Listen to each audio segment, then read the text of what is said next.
menghapuskan ujub. Dengan menghapuskan ujub, maka sebagian orang yang ikhlas, orang yang sidik bebas dari sifat ujub. Sebagaimana orang yang ikhlas nggak ada riya buat dia. Kan riya ini tantangannya, ikhlas tantangannya riya. Kita mau sedekah kecil, mau sedekah gede. Kita mau ibadah sedikit, mau ibadah banyak. Kita mau bantu orang sedikit, mau kita bantu orang banyak. Segala sesuatu perbuatan yang menuntut keikhlasan, tantangannya adalah riya. Orang yang ikhlas nggak boleh ada riya di dalam hati. Semua tujuannya adalah Allah Subhanahu wa Ta'ala. Sebegitu juga orang yang jujur nggak ada ujub buat dia. Ya, orang yang jujur, orang yang bersungguh-sungguh, maka nggak ada ujub bagi dirinya. Baik, itu yang terakhir kemarin kita bahas kurang lebih ringkasannya. Kemudian kita lanjutkan. Al-Imam Al-Harith bin Asad Al-Muhasibi di dalam risalah Al-Mustarsyidin, beliau mengatakan, dan ketahuilah bahwa orang yang berakal ketika benar ilmunya dan kokoh keyakinannya, dia akan mengetahui bahwa nggak ada satupun yang bisa menyelamatkannya dari azab Allah Subhanahu wa Ta'ala melainkan sifat sidik, melainkan sifat jujur dan bersungguh-sungguh. Orang kalau ilmunya benar, kalau dia punya keyakinan yang kuat, maka dia akan bersifat jujur, akan bersifat dengan sifat ini. Dia akan jujur dan dia akan bersungguh-sungguh. Dalam apa? Mencapai keridhaan Allah Subhanahu wa Ta'ala. Karena nggak ada gunanya orang kalau punya ilmu dan dia pendiriannya kokoh, dia akan sadar nggak ada gunanya ilmu, amalnya, ibadahnya, segala macamnya. Dia akan tahu bahwa nggak ada yang bisa dia tutup-tutupi dari Allah Subhanahu wa Ta'ala. Nggak ada yang bisa kita tutupi. Apa yang bisa kita tutupi? Kalau benar ilmunya kita, mungkin kadang-kadang kita maksiat diam-diam. Artinya ilmu kita belum benar, keyakinan kita masih lemah, masih suka kok maksiat diam-diam. Apa bisa dia maksiat dari luput dari Allah Subhanahu wa Ta'ala? Enggak bisa. Akan mendapatkan azab itu dari Allah Subhanahu wa Ta'ala kalau kita tidak bertaubat. Pasti diazab sama Allah Subhanahu wa Ta'ala. Akan diazab dia sama Allah Subhanahu wa Ta'ala. Maka orang yang benar ilmunya dan kokoh keyakinannya, nah ini kita berusaha untuk memperbaiki keimanan kita dan memperkokoh keyakinan kita. Dengan apa? Dengan selalu menghadirkan kesadaran di dalam diri kita bahwa Allah selalu menyaksikan. Allahumma Allah syahid. Allah bersama kita dan Allah menyaksikan apa yang kita lakukan.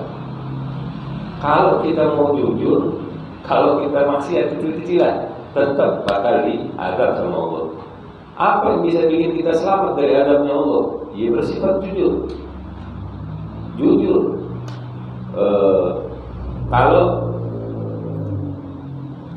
Kalau kita tahu kita punya kekurangan, langkah paling enak itu, langkah paling nyaman pertama kali itu terhadap seluruh kesalahan kita akui dulu di hadapan Allah Subhanahu wa Ta'ala. Ya Allah, nggak ada yang bisa saya tutupi. Berdoa aja sama Allah. Saya pelaku maksiat benar. Saya orangnya sombong benar.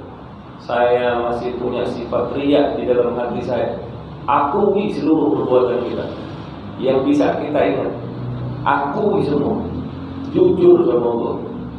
Kemudian berusaha untuk bersungguh-sungguh, ya Allah, saya nggak mau lagi begitu. Nanti itu bagaimana bisa seriusnya? Nikmati aja waktu berdoa sama Allah ketika kita tahajud misalnya, atau ketika di rumah nggak ada orang, atau ketika bahkan lagi sakit. Biasanya enak tuh kalau lagi sakit. Jadi kadang-kala sakit itu menjadi kenikmatan. Karena apa? Karena kita bisa, biasanya orang kalau udah sakit, ini saya rasain sendiri. Kalau udah sakit, aduh kayaknya saya nggak bakal lama lagi nih hidup. Ini udah gini, udah terasa gitu. Badan sudah mulai menua, kekuatan sudah mulai menurun, tapi maksiat masih jalan terus. Ya Allah, saya akui, saya ini nggak punya apa-apaan lagi. Kesalahan saya banyak, maksiat yang saya lakukan ini, itu, akui aja sudah. Minta maaf, jujur lagi, jujur, nggak usah ada ditutupin. Jangan di depan Allah masih nutupin, nyari alasan. Ya Allah, seolah-olah ya. Kalau kita berhadapan sama Allah, mempertanggungjawabkan seluruh perbuatan kita, segala perbuatan yang kita cari ilatnya di dunia ini, kita cari alasannya, pengecualiannya di dunia, bahwa saya curi misalnya, saya mencuri, tapi di dunia kita bisa berkelit bahwa ini saya nggak mencuri kok, saya melakukan ini itu, supaya ada alasan saya tidak mencuri.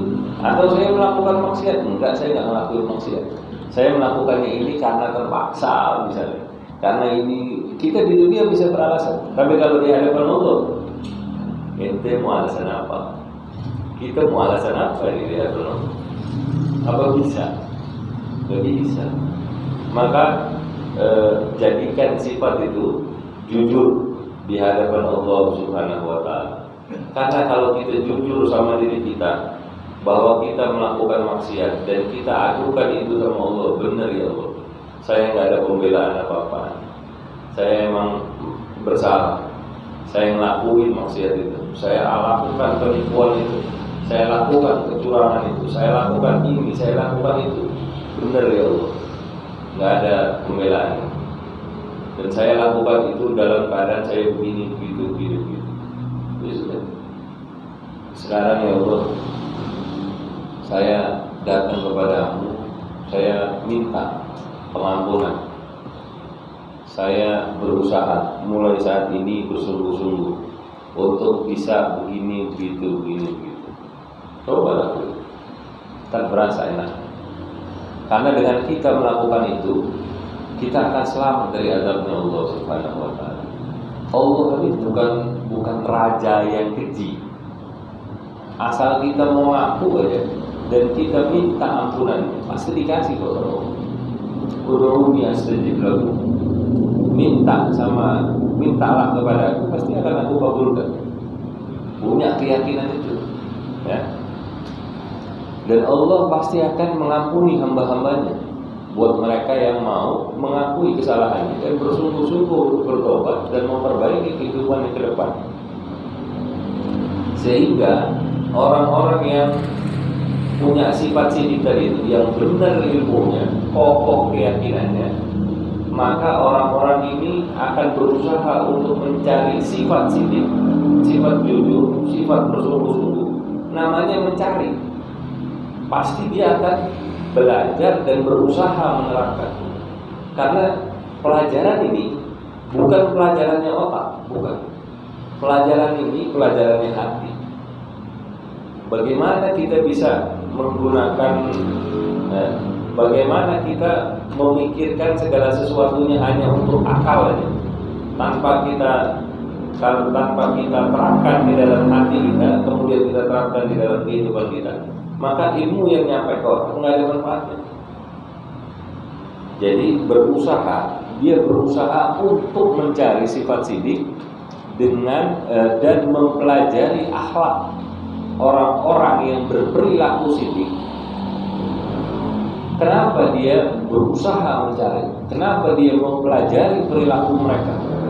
Karena orang yang punya sifat sidik tadi ini, yang berusaha mencari kemudian mempelajari akhlaknya, orang itu sangat menginginkan kehidupan, dia menginginkan hidup untuk persiapan akhiratnya. Kita ini kan hidup di dunia sementara, paling berapa tahun sih kita? Ini yang sekarang ada, belum tentu minggu depan masih ada, belum tentu besok kan masih ada, belum tentu setahun lagi kita masih ketemu. Ya. boleh jadi yang tua duluan yang meninggal, boleh jadi yang muda duluan yang meninggal, kan gitu. Nggak ada yang tahu. Tapi buat orang-orang yang sidik, dia akan mempelajari, dia akan mencari, dan dia akan mempelajari, berusaha untuk menerapkan di sisa hidupnya, yang kita nggak tahu berapa lama sisa hidup kita. Buat apa? Persiapan negeri akhirat kita sebelum datang kematian. Maka kalau kita sekarang kita dengar Habib Umar di dalam kitabnya, beliau mengatakan seperti itu, ya kita usaha aja. Kita berusaha untuk mencari, kita berusaha untuk mempelajari, kita berusaha untuk menerapkannya di dalam kehidupan kita. Walaupun cuma sedikit yang bisa kita cari, bisa kita pelajari, bisa kita terapkan. Walaupun cuma sedikit. Yang penting usaha, ada usaha mencari menjadi seorang yang memiliki sifat sidik. Sehingga kata Habib Umar, ia korbankan. Tadi kan dikatakan dia mengorbankan segala dengan segala kemampuannya terhadap hal-hal yang bisa dia korbankan dari yang kecil untuk mendapatkan sesuatu yang lebih besar, sehingga dia mengorbankan hartanya. Jadi ini kan miris kalau keadaan kita sekarang. Kalau mau sekolah formal, bayarnya berani jor-joran, ada sekolah internasionalnya. Dia mengharapkan anaknya punya ilmu dunianya kok. Tapi giliran urusan soal agama, bayar 25.000 sebulan, orang males. Katanya ini kan urusan agama, harusnya ikhlas dong dulunya. Giliran urusan agama disuruh ikhlas. Giliran urusan dunia, rela mereka bayar mahal-mahal. Nah, harusnya kita terbalik. Urusan agama kita jor-joran, karena agama ini bakal kita bawa setelah kita mati. Sedangkan dunia kita mati selesai urusan. Ya, dia korbankan hartanya dan dirinya dia korbankan. Artinya dia mungkin nggak dapeti kesenangan seperti yang orang lain yang mencari dunia mendapatkan kesenangannya. Mungkin dia nggak punya waktu untuk bersenang-senang seperti teman-temannya. Dia sibuk sama urusan dunianya. Orang-orang ngumpulin duit, bisa beli baju bagus-bagus, bisa beli kendaraan bagus-bagus, bisa melancong ke sini, bisa wisata ke sana. Dia hidupnya dalam mencari agama, berusaha untuk menerapkannya di dalam kehidupan. Dia korbankan dirinya juga, kesenangannya, waktu main-mainnya, kemudian segala macam yang berkaitan dengan kesenangan diri, dia jual, dia korbankan. Untuk apa? Untuk Allah Subhanahu wa Ta'ala. Sebagaimana disebutkan di dalam Al-Quran, Innallaha ashtara minal mu'minina anfusahum. Sesungguhnya Allah Subhanahu wa Ta'ala telah membeli. Kalau Allah yang membeli, Allah tidak akan beli dengan harga murah. Ya, Innallaha ashtara, sesungguhnya Allah telah membeli minal mu'minin, dari orang-orang mukmin, anfusahum, diri mereka. Allah sudah membeli diri mereka. Artinya kalau sudah dibeli, diri kita sudah dibeli, kita budak apa bukan? Kita ini hamba-hambanya Allah. Tapi Allah Subhanahu wa Ta'ala bukan raja yang keji, bukan pemilik budak, bukan pemilik hamba yang keji. Kalau Allah keji, kalau Allah ini boleh, orang yang tidak beriman kepada Allah Subhanahu wa Ta'ala, dikasih nggak sama Allah hidup, dikasih nggak sama Allah makanan, dikasih nggak mereka oksigen. Kalau mungkin buat orang yang menyembah Allah gratis oksigen, tapi buat orang yang kafir, kufur kepada Allah Subhanahu wa Ta'ala, harusnya mereka bayar mahal. Begitu nggak? Kan Allah nggak sebegitu kejinya. Mereka rezekinya ditanggung tetap sama Allah. Bahkan orang-orang yang mengingkari Allah, rezekinya ada pun banyak-banyak. Sehat mereka, sementara yang mukminnya mungkin sakit, nggak ada masalah. Bukan itu patokannya bahwa Allah ini baik atau nggak baik. Ntar kalau kita lihat saldo kita di rekening banyak, Allah ini baik sama saya. Giliran saldonya kering, dia tuduh Allahnya kejam sama dia. Tidak boleh dia. Inna Allah ashtara minal mu'minina anfusahum wa amwalahum, dan harta mereka juga dibeli sama Allah Subhanahu wa ta'ala. Makanya kita lihat di dalam sejarah bagaimana Sayyidina Abu Bakar ketika diminta sama Rasulullah SAW, ini kita mau berjihad, siapa yang mau melapangkan hartanya di jalan Allah Subhanahu wa ta'ala. Sayyidina Umar bilang, saya setengahnya ya Rasulullah, setengah hartanya dikasih sama Rasulullah SAW. Tapi ternyata sebelum dia, Sayyidina Abu Bakar sudah memberikan seluruh hartanya. Udah nggak pakai hitung-hitungan lagi. Kenapa? Karena dia sudah punya ilmunya dan dia kokoh keyakinannya bahwa Allah ini pasti akan membalas segala sesuatunya itu dengan sesuatu yang lebih daripada apa yang dia keluarkan di jalan Allah. Allah, innallaha ashtara minal mu'minina anfusahum wa amwalahum bi anna lahumul jannah. Dengan apa sih Allah menggantinya itu? Digantinya itu dengan surga. Bagi mereka itu surga, kenikmatan yang Allah berikan kepada mereka, kenikmatan di akhirat yang enggak pernah dilihat oleh mata. Kenikmatannya itu yang enggak pernah didengar oleh telinga, bahkan enggak pernah terbesit di dalam hatinya manusia. Itu yang akan kita dapatkan dari Allah Subhanahu wa ta'ala.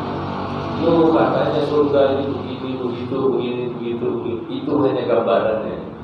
Gambarannya aja sudah begitu nikmat. Apalagi aslinya. Itu yang digambarkan aja kita sudah merasa begitu senang. Makanya orang-orang Saudi kalau datang ke puncak di Sarwa, bahagia benar. Karena penggambarannya itu di dalam Al-Quran itu ya seperti di puncak, hijau, sungai mengalir gitu. Begitu mereka datang, wah surga. Padahal belum surga, itu baru puncak. Surga kenikmatannya jauh lebih nikmat daripada itu. Jauh, nggak bisa dibandingkan. Nggak ada seujung kukunya, nggak ada. Nah, kita berusaha untuk menghadirkan keilmuan, kekokohan keyakinan kita dan usaha kita yang sungguh-sungguh untuk selamat dari azabnya Allah dan mendapatkan kenikmatan. Makanya jangan banyak mengeluh tentang hal tersebut. Kalau kita banyak mengeluh, nggak maju-maju kita. Nikmati aja. Kita diberi kenikmatan sama Allah. Atau kalau kenikmatan gampang, bukan menggampangkan tapi lebih mudah biasanya orang. Tapi kalau ditimpa kesusahan, kalau kita ditimpa kesusahan, kita terima, kita nggak terima, susah itu tetap ada di dalam diri kita. Terus gimana kita bisa melewati susahnya itu? Caranya bagaimana? Pertama kali terima. Ya sudah, memang ini ketentuannya Allah.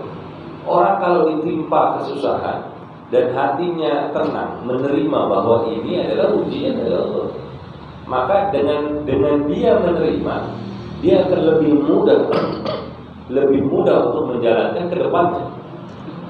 Tapi kalau dia nggak terima, dia akan berputar dalam keadaan itu. Ya Allah, kenapa begini? Ya Allah, apa yang sudah saya lakukan? Pusing sendiri dia sama keadaan itu. Bergerak maju, nggak bergerak. Makanya langkah pertama sudah terima. Allah mau kasih kita kaya, alhamdulillah. Allah mau kasih kita kekurangan, ya alhamdulillah. Allah mau kasih kita kesenangan, alhamdulillah. Allah mau kasih kita ujian, alhamdulillah. Terima aja keadaan dan gak usah pusing sama keadaan itu. Kalau kita dikasih duit banyak, wah pusing, duit bagaimana? Apa yang mau kita lakuin? Wah saya mau berangan-angan. pusingnya sama itu. Sudah terima, iya udah. Oh ya udah, sekarang Allah kasih saya ujian dengan uang yang melimpah, dengan harta yang melimpah. Sudah kan, terima aja. Nggak usah mikir kayak jadi orang kayak baru terus norak gitu, pengen beli ini kan. Nggak usah, terima aja sudah. Iya, rekeningnya banyak sekarang duit. Terus bagaimana? Ya, sekarang apa yang bisa saya lakukan untuk ini duit, ini harta bisa mendatangkan keridhaan Allah? Gimana cara? Nah, kalau dia udah bisa terima keadaannya, dia akan mudah untuk berpikir ke depan. Begitu juga kesusahan. Kalau kita dikasih kesulitan sama Allah, ya udah terima. Jangan protes sama Allah. Kenapa saya dikasih susah? Apa yang sudah saya lakukan? Kalau dia kebanyakan seperti itu, ya dia akan berhenti di keadaan dia seperti itu. Majunya lama. Terus gimana? Ya udah terima. Oh, mungkin Allah kasih ini karena saya membayar dosa, karena saya banyak maksiat. Sekedar jadikan bahan introspeksi untuk kita bisa melakukan kebaikan ke depannya, memperbaiki kondisi kita. Terus ke depannya bagaimana? Berarti saya harus begini, harus begini. Ya udah, alhamdulillah. Dikasih susah, alhamdulillah. Dikasih senang, alhamdulillah. Tinggal gimana kita bisa memperbaiki keadaan kita ke depannya. Ya. Al-Imam Al-Bushairi di dalam Risalah Al-Bushairiyah, beliau mengatakan sidik itu adalah tiangnya suatu perkara. Rumah kalau nggak ada tiang, bisa nggak dia berdiri? Tiang-tiang. Kalau ini nggak ada, kira-kira kita bakal punya rumah nggak? Nggak bisa. Kita mungkin punya lantainya, kita nggak bisa punya atapnya. Karena dia mau nimpa di mana? Karena harus ada tiangnya yang menyangga. Nah, sidik itu adalah tiangnya suatu perkara, apapun perkaranya. Dan dengan sidik inilah kesempurnaan suatu perkara. Di dalam sidik ini, kalau dibilang sidik artinya jujur dan sungguh-sungguh ya. Kalau kita punya satu perkara, tiang kita untuk membenarkan, mendirikan perkara itu dengan benar, maka tiangnya adalah kejujuran dan sungguh-sungguh. Kita mau ibadah, jujur, sungguh-sungguh. Kita mau sedekah, jujur, sungguh-sungguh. Kita mau memperbaiki maksiat-maksiat kita, jujur, sungguh-sungguh. Dengan begitu kita akan punya tiang yang kuat. Dalam sidik terdapat kesempurnaan suatu perkara. Jujur. Kalau kita maksiat, apa yang sudah kita lakukan? Jujur, kasih tahu. Maksudnya sadari gitu ya. Jujur. Jangan sembunyi-sembunyi. Oh, saya begini-begini, saya nggak gitu. Jangan. Jujur, sungguh-sungguh. Tahu bahwa kita punya kekurangan, maka kita perbaiki tatanannya, ya dengan sifat jujur tadi itu. Kita jujur mengakui dan kita sungguh-sungguh di dalam memperbaiki.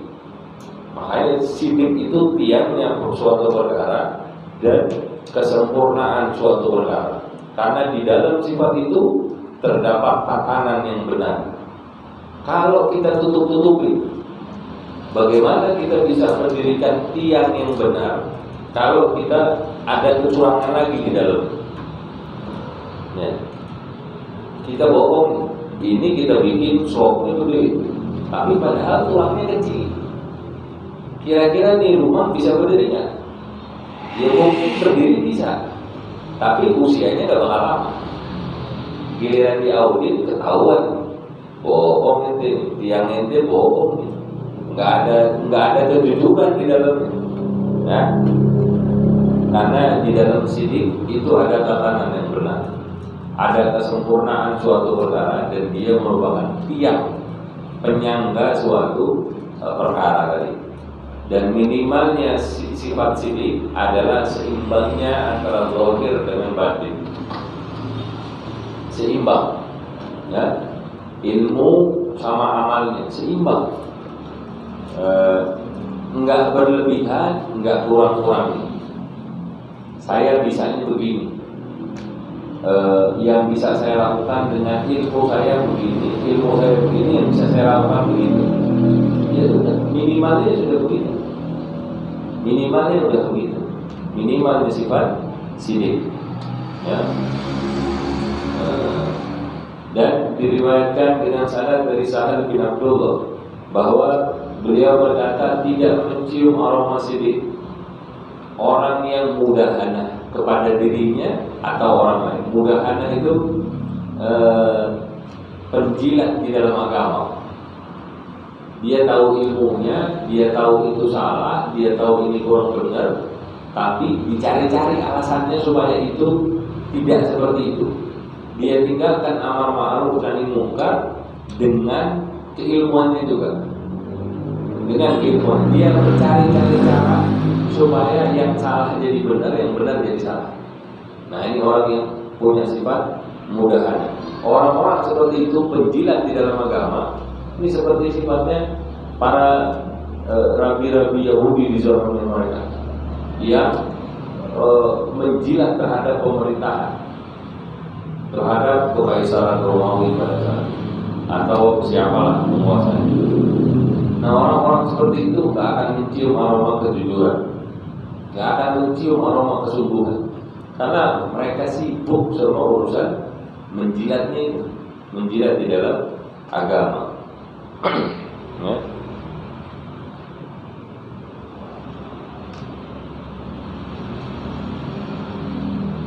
Karena sidiknya mereka, sidiknya orang-orang yang mencari tentang sidik tadi ini, dengan sidiknya mereka, mereka mau menerima nasihat orang yang menasihati mereka. Orang yang punya sifat sidik berusaha mencarinya, berusaha untuk mempelajari akhlaknya, berusaha untuk menerapkannya di dalam kehidupan. Karena sifat sidik mereka itu, mereka mau menerima nasihat orang yang menasihati, dari yang tua mau dari yang muda, dari yang pintar maupun yang bodoh. Karena ilmu itu boleh jadi datang dari orang yang mungkin keilmuannya kita kira di bawah kita kira, tapi ternyata apa yang dikatakan benar, artinya dia sebetulnya lebih pintar juga dari kita pada satu hal tertentu. Pada hal yang lain mungkin berbeda kondisinya, ya. Tapi orang yang punya sifat sidik, ya mereka mau terima nasihat. Kalau dia jujur, dia sungguh-sungguh mau mendekat kepada Allah Subhanahu Wa Taala. Nggak ada urusan ana khairun minkum, dan saya lebih baik dari ini. Nah, itu orang punya sifat sidik. Itu orang yang punya sifat sombong. Kalau orang anak-anak yang ngasih tahu, itu anak kemarin sore.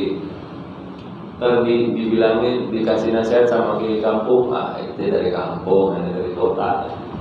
Itu belajarnya dalam negeri, ya luar negeri. Nah, ini orang-orang begini nggak bisa dipegang, ya.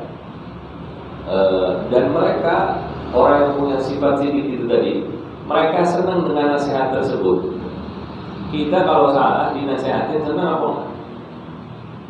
Biasanya kan nggak suka. Dinasihatin itu kayak luka dikasih betadin, dibersihin pakai air misalnya. Luka nih disiram pakai air, sakit ya? Nah, tapi kan tujuannya buat bersih. Ya jangan air lah, misalnya alkohol gitu. Alkohol obat ya, bukan alkohol minuman. Nasihat itu kayak begitu. Tapi tujuannya bagus buat membersihin supaya luka kita enggak infeksi. Nah, nasihat itu kayak gitu. Nah, kita kalau dikasih nasihat, artinya kita harus siap merasakan sakit. Tapi orang yang punya sifat sidik, jujur, dia sungguh-sungguh ingin mendekat kepada Allah, ya begitu pun, ya dia nggak ada masalah. Dia terima tetap. Bahkan dia bisa mengambil manfaat dari orang yang benci sama dia. Orang benci sama dia, dikata-katain, diungkapkan segala kekurangannya. Orang yang punya sifat sidik ingin mendekat kepada Allah, dia nggak ada urusan mau direndahkan, mau dimuliakan, mau dihinakan, nggak ada masalah. Kalau yang dia bilang itu benar, orang yang benci sama dia membeberkan kepada dia aib-aib kita, kekurangan-kekurangan kita. Alhamdulillah, ente sudah ngasih tahu anak kekurangan. Ada lagi kan? Seperti yang dilakukan oleh Sayyidina Ali Zainal Abidin. didatangi sama satu orang, dicaci maki, dibongkar aib-aibnya yang sebetulnya dia nggak melakukan juga. Sayyidina Ali Zainal Abidin, katanya Sayyidina Ali Zainal Abidin, alhamdulillah, sebetulnya yang ente nggak tahu kekurangan anda lebih banyak lagi, tapi ente sudah kasih tahu anda kekurangan. Ada yang punya duit sekian, 1000 dinar, sekian, pokoknya dikasih duit banyak, ini buat ente, karena sudah memberikan kepada anda aib-aib, kekurangan. Orang itu yang tadinya benci sama Sayyidina Ali Zainal Abidin Ibn Husain bin Ali bin Abi Thalib. Orang itu tadinya benci, malah digituin. Dulu artinya, saya bersaksi bahwa engkau adalah cucunya Rasulullah SAW. Zaman itu zaman fitnah, malah digituin Sayyidina Ali Zainal Abidin, malah dibalikin dengan cara yang baik. Dia bisa mengambil manfaat dari orang yang membenci dan memusuhi mereka, dan orang yang berkata di antara mereka mengatakan, orang yang paling aku sukai adalah orang yang menghadiahkan kepada aku kekurangan-kekurangan. Makanya kalau kita direndahkan sama orang, enggak usah dilawan. Kekurangan kita, tinggal yang perlu kita perbaiki cara pandangnya kita. Bagaimana hati kita bisa melihat keadaan-keadaan itu. Kita dikasih kekurangan sama Allah, gimana hati kita bisa melihatnya itu sebagai suatu kebaikan. Kita dikasih sakit sama Allah, bagaimana kita bisa menyikapi sakit itu sebagai suatu karunia dari Allah Subhanahu wa Ta'ala. Ada satu orang itu dikisahkan, saya lupa namanya, tapi dia matanya buta, matanya buta, tangannya buntung, kakinya buntung, nggak punya kaki, nggak punya tangan, matanya buta, badannya tulisan. Tapi yang keluar dari lisannya, alhamdulillah, segala puji bagi Allah Subhanahu wa Ta'ala yang telah memberikan kepada saya nikmat yang besar. Ini orang bingung, ente ini mata ente buta, tangan nggak punya, kaki nggak punya, badan tulisan, tapi yang keluar dari lisannya, alhamdulillah.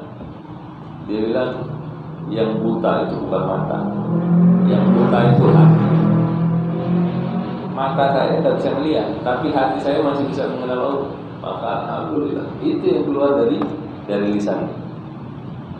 Bagaimana cara pandang dia itu merubah kondisinya yang kita lihat mungkin itu ujian yang berat, tapi dengan cara pandang yang benar, maka itu menjadi suatu kelebihan yang Allah kasih buat kita.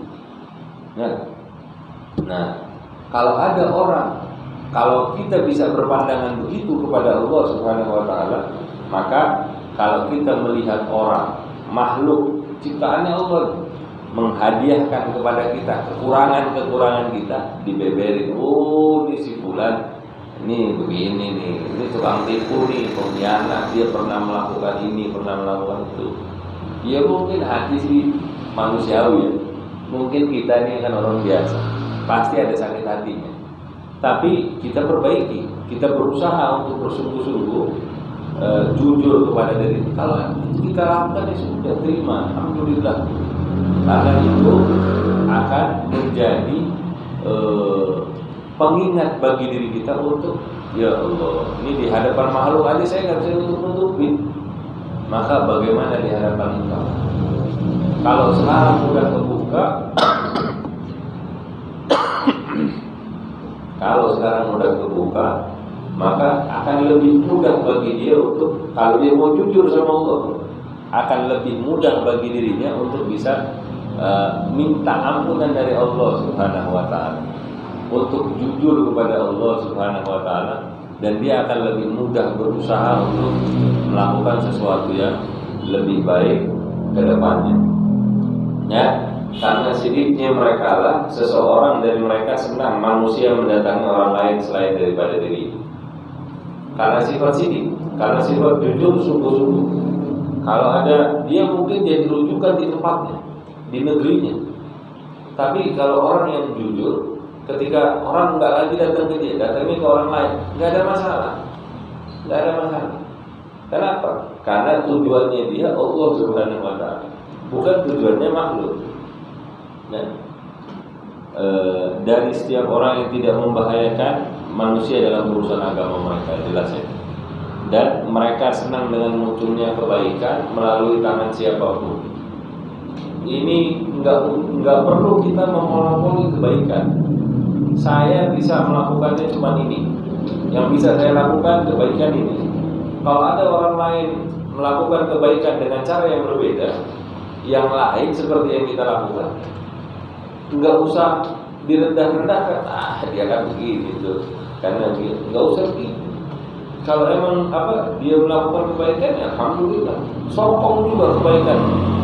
Bukan teman kita kan, nggak ada urusan mau teman mau musuh. Kalau dia melakukan kebaikan, berbahagia dengan kebaikan itu.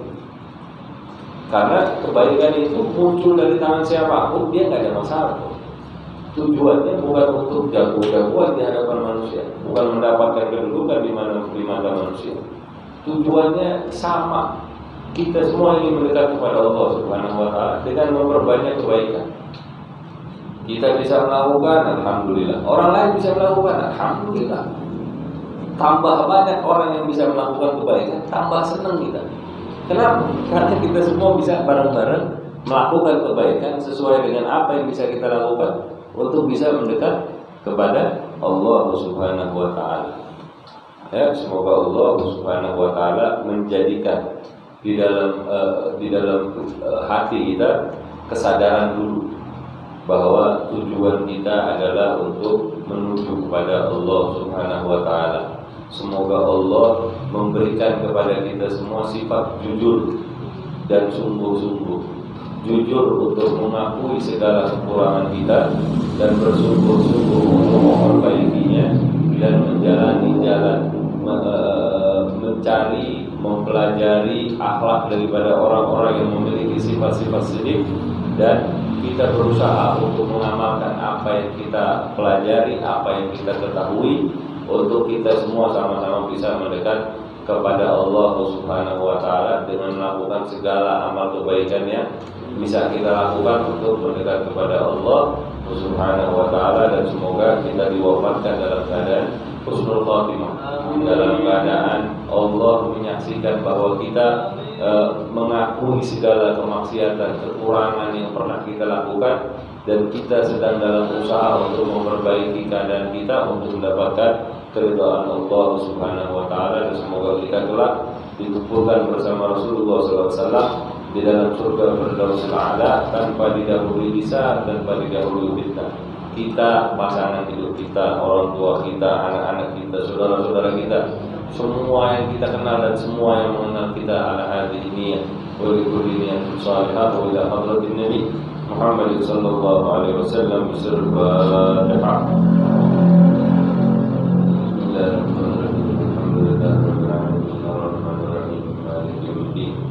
إياك نعبد وإياك نستعين اهدنا الصراط المستقيم صراط الذين أنعمت عليهم غير المغضوب عليهم ولا الضالين آمين.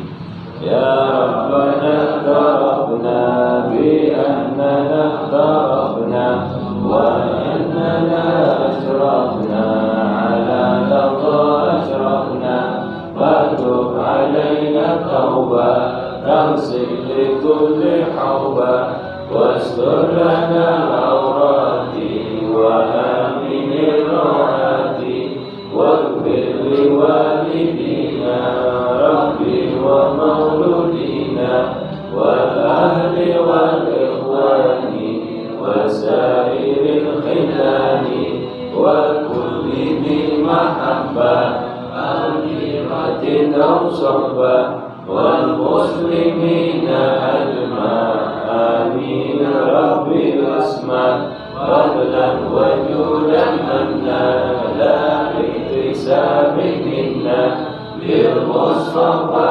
رسولي نهضى بكل سور صلى وسلم ربي عليه أهدى الحب وآله وصحبه عداد ترش الصلب walhamdulillahi bil fadli wat tanahi.